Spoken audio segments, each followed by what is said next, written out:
Okay, yeah, as Lilia said, the biggest challenge in cryptocurrency industry is basically internet security. Is the question how can I store the value that I've got? So even if you have a wallet and you fully control your money, there are still a lot of questions how not to lose this money, how to prevent hackers from stealing them. So, and we're going to address some of these questions right now. We have great experts from internet security industry. Lawrence, Alex, Nicholas. They can all talk from different sides of the problem. And I think we will start from definition. What is, in your opinion, a digital asset is? In my opinion, what is a digital asset? A digital asset is something that can be unlocked through digital signatures, can be moved and transferred to someone else through digital signatures. It's something that has some, it's scarce. It's not an infinite quantity. But so baseline is that digital asset is just the same asset, but it is controlled by a key, by a private key, a small piece of data that sits somewhere. And whoever has this key has the power over this digital asset. So it's not like in a traditional world where you have the trustee that keeps this asset for you, or you have the physical key. It's a little bit different. So you have to protect this key with different methods. We, like society, since early ages, we've got used to physical security. We know how to protect things with walls, with locks, with everything, but we are still in the very early days on internet security. So which main challenges do you guys see in protecting private keys? As you said, key management is key. It's very important. For almost the entirety of my career, I always hated trusted computing. You know, some company controlling or being able to, in a way, control my hardware, or anyway pieces of your computer that you cannot entirely control. So I was always scared about this sort of thing for digital right management, DRM, and all of that. Inevitably, many of these security systems have been hacked. Think of Sony PlayStation and that sort of thing. But in the last 2-3 years, working with Bitcoin, I kind of did a 180 reverse, 180 reverse, where I actually believe now that hardware components, hardware wallets, secure elements, trusted computing is the future of holding private keys. Okay. Alex, I want to ask you a question. There are many developments in security standardization. And basically, it's also a very important thing, how to standardize approaches so people use the same, will use the same methods to protect the same secure methods to protect their keys. Are there any standards that are coming to check the code for bugs, for security holes? The real answer is that there is no way to make this proper, because even when you have some, let's say, standard product, there will be a lot of people which will not be able to use it for some reasons, like exchanges, which requires more performance and so on. And also there are several different problems which relates to security of the software itself. As for me, the main advantage of Bitcoin is that the attack target is moved from some central point to the end users, like peer-to-peer. So the surface is reduced. The attacker needs somehow to deal with the end user. This is a great advantage. And the worst thing that you can do with Bitcoin is to remove this advantage in some way, like store the credentials or store some parts of wallets, something like that, on some central server, or try to make some insecure deployments methods, like to make something like web application, even if it will be running locally, and so on. Also, there are a lot of problems which, if you are going to use the hardware wallets or something like that, because you need to be sure how this is implemented and so on. So as for me, the core of the problems which can be stated with Bitcoin is layers in the deployment process itself. If you want to ask about how to make validation of the applications, probably there is no way to do that in an automatical way, at least. Because, as for me, to just one way to make sure that your software is doing what it should do, it's to make the full test coverage, which will cover all your branches and all the order of the walking order these branches, and this is not possible now. Also, the right way to make some wallet application is just to provide the source code with it. But why it's not possible to check all the possible outcomes of the app? Theoretically, this is possible. So, and while you're doing development, you're also making test case, you're measuring coverage, and so on. So, for software implementation, just software implementation, if you make the code open source, probably this is possible. You will be faced with the next problem. You need to define the full set of tests, and it's quite a common problem when you build some standard set of tests. It's just applied to just the product which was released with these tests, and other will use some different methods or some different approaches and will not make full coverage. Without that, you will know way to check are there some backdoors or not. Mm-hmm. Okay, that's about software. And if to touch hardware question, what are the good practices to manage your keys? And is it possible to have the device like trustless, so you don't need to trust the producer? I think, well, today there are a lot of studies being done in that. So, for example, even in Bitcoin, there is a standard getting done by different industry called cryptographic, the C4, where people try to think about the best practices to generate private keys and to use those private keys. And unsurprisingly, we will see that a lot of those practices are derived from what is done in the banking world.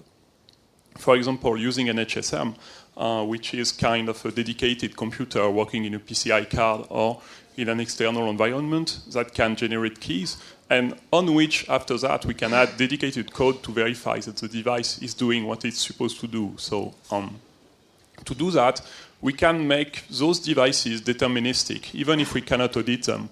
There is a BIP getting designed for that by Oleg Andreev, where basically the device will generate part of a random, the user will support his own random, and you would be able to see that the keys generated by the device are in fact not corrupted by some spy running into the device by some corrupted random generator or something similar.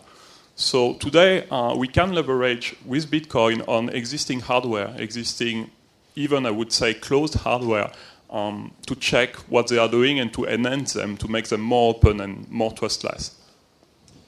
Are we going to see any open source like hardware implementations? Open source hardware, we can definitely see it. There are people working on that.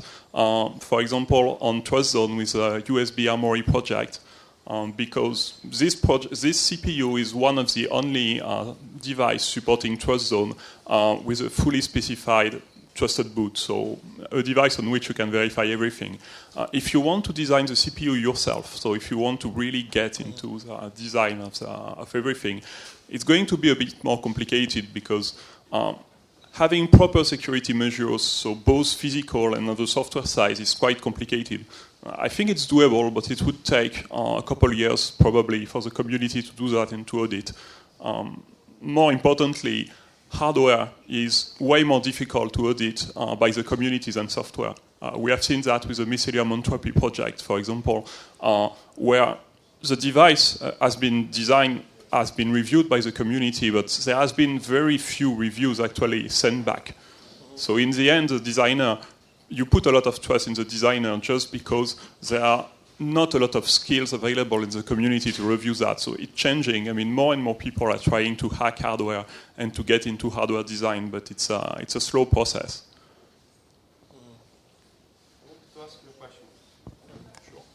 So you said that hardware is becoming increasingly deterministic, so that it makes it easier to audit the hardware and to verify that it does what it's supposed to do. And then you said that you can give the hardware some seed, right? Some randomness to start the process. How do we trust the randomness? I mean, how do we make sure that we got enough entropy? How do we know that our random number generator is not backdoor itself? So you would be able to do that not by using the random generator running into the device, but by using the open feature of the device to code your own random generator inside it. So if you want to do that, you can rely on if, for example, you use an HSM on which you can run your own code, and a lot of HSMs are supporting that right now, you can, if you don't trust the entropy generation of the device, you can basically have your own and make sure that this one is not corrupted, or just use the random generator of the device and pass it through some additional steps, like some additional encryption step to make the random number generator actually more secure than just using the one basically provided by the device or by the manufacturer.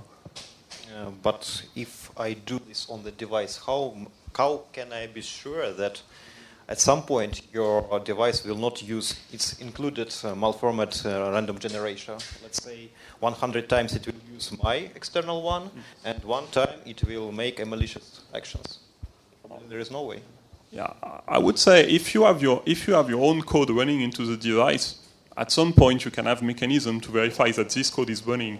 The device is not supposed to know if you are running your own code that you are actually calling the random number generator. I mean, it gets more complicated to do it internally. So it would mean that basically everything could be backdoor, so that the compiler toolchain could be backdoor, that the loader could be backdoored. And I think at some point it's just not very realistic to think that all those different parties coded by different people and using different integrations are working together to attack one specific part of a specific software that you yourself are designing. But in the end, the checking the hardware backdoored or not is very difficult process, and the software is easier to make assessment on. Yeah, for sure. I mean, it's not easy, but you can. I think it can at least be achievable. Okay, actually, I understood that I need to show what we are talking about. Basically, this is this device, early version produced by Ledger. Nicolas represent. This is the latest version. Yeah, this is the latest version. So idea is that you generate your private key inside this device. It has a processor, and then signature process also happens inside the device. So you install it like in the computer, in the USB port, but your computer cannot steal your private key. So even if your computer is compromised, it has some viruses, it cannot steal your bitcoins. It only can try to sign something. And a device like Trezor also has the screen and buttons, so you actually see what you are signing, which transaction, how many bitcoins you are sending, and to whom. So that's the thing we are talking about. I have a... We're actually doing a new version with NFC as well, and I think it's going to have a screen. Okay, nice stuff. My other question will be, when we are going to see the clear risk management policy regarding storing private keys? We have this, for example, in US you can pay with credit card everywhere. They swipe, nobody checks your signature or PIN code, nothing, like transactions below 100, just you can use somebody else's card. Because basically there is an insurance, and if somebody uses your funds, you can go and claim them back.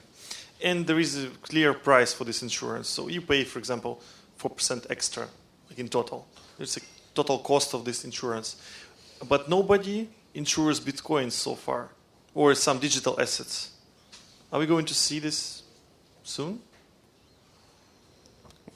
My opinion on that is that it's very difficult to price because one single system could protect something ranging from basically 0 Bitcoin to several hundred Bitcoins, so different values and different ways to unlock it. So I think it's extremely difficult to price for as a general way. I mean, maybe we will see some kind of software-related insurance that can be extended to cover Bitcoin, but I have some doubts to see that as a standard in the industry, but maybe other people have different opinions. Probably because of the peer-to-peer nature, this will never come, because when you have some centralized system, you need to be sure that the central party, which covers a lot of other users, will do well. And if you have the system on our own users, how to make sure that they use correct software.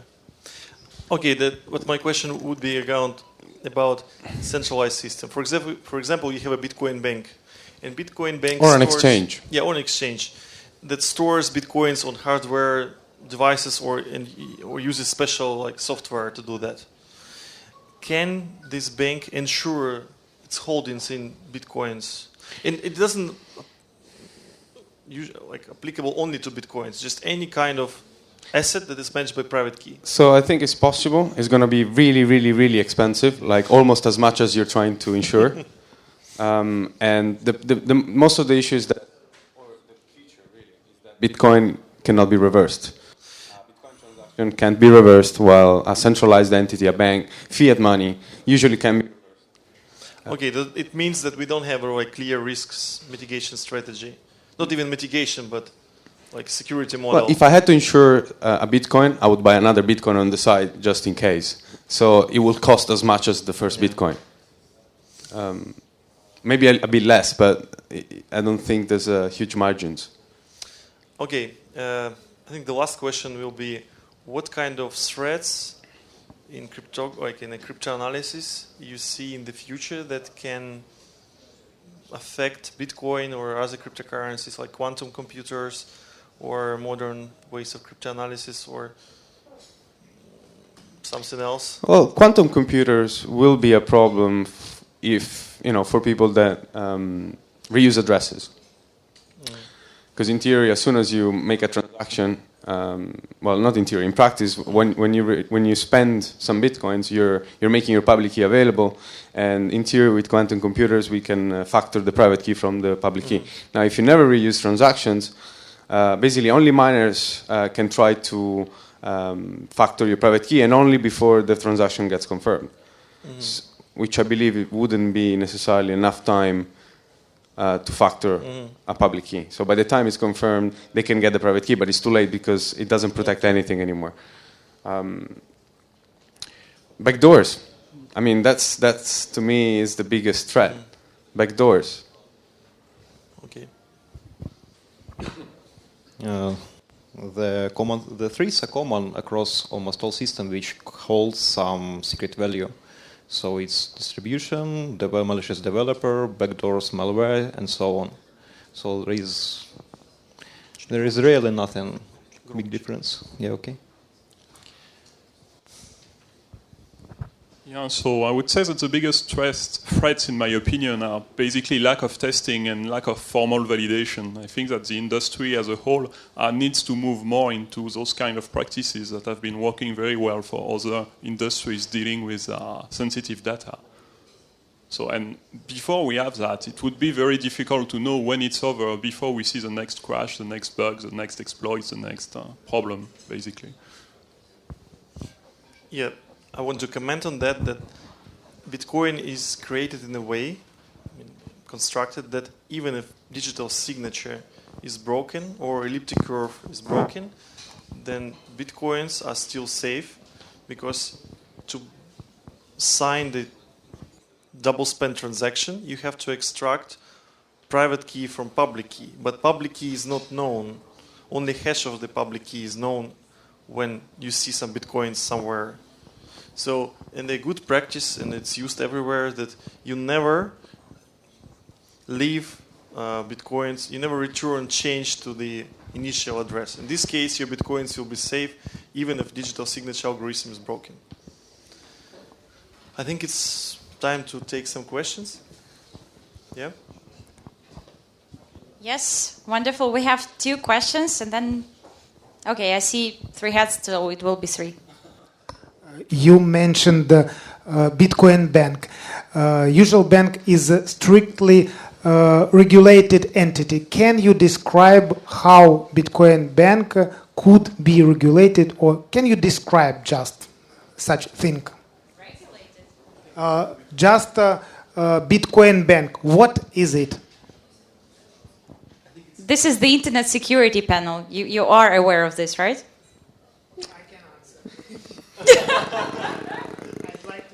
All right. Do we have any answer on this? Well, same way as a bank. I mean, it doesn't matter if they're securing euros, Bitcoin, or something else. If they have regulation, they could have exactly the same ones. In terms of security policies, in terms of insurance, in terms of... I mean, we're talking about a bank here, right? Not an exchange, not a Bitcoin centralized service wallet, which is not necessarily... A bank does much more than just holding your money, right? They do loans, they do bonds, they do lots of things. So I would say exactly like a bank then. So I have a question about the security of private keys in hardware wallets. Because there is an opinion that at this moment you cannot make it efficiently secure because of unconventional methods of attacks. For example, Trezor was attacked with oscillograph and they successfully exported and read private keys from the device. So, what's your opinion on that? Well, my opinion regarding specifically side channel attacks is that attacks today are completely can be avoided in generic hardware if you are careful enough. So there is definitely a lack of knowledge in the community regarding specifically side channel attacks, even the most simple ones, I mean like those. But after this attack has been fixed, I mean now Trezor is more secure and the community has some more secure against SPA, so specifically against this kind of simple power analysis attack. Actually, the Bitcoin core developers have been working on a library specifically designed to protect against those kind of attacks. So that's SecP 256K1 library, which could be used in embedded hardware as well. And this would protect at least against the best known attacks. So another issue with that is that there is a class of attacks, so regarding DPA, so regarding differential power analysis, that are secrets. They are basically trade secrets. There is one company that is running those tests, that is providing patches against those problems, that is providing the tools to test if something is vulnerable, but it's a black box. So that is another kind of problem that the community needs to be working on, but is definitely avoidable by software on generic hardware. Yeah, just very quickly about insurance. I think it's maybe not possible to offer insurance for everything, like the whole package, but maybe like you can segment the insurance, like and like maybe offer insurance against theft by employees. That would already be something where the counterparty risk is reduced. Maybe you can insure against a hack because no one wants to do that. But I think Circle, for example, offers insurance against theft. So just a comment, I guess. Thank you so much. Would you like to comment upon this? Or we are ready to go? Okay, thank you so much for a very high quality panel right here. For us, I think it's a big pleasure to have you all guys speaking about these complicated but so important things like the security of the private key storage and so on. I want to draw your attention right here. This is the festive cake we have created for all your wonderful guests. And so by this, I invite you all to the coffee break. We are ready, and we start in 20 minutes more. So make sure you make a picture and have a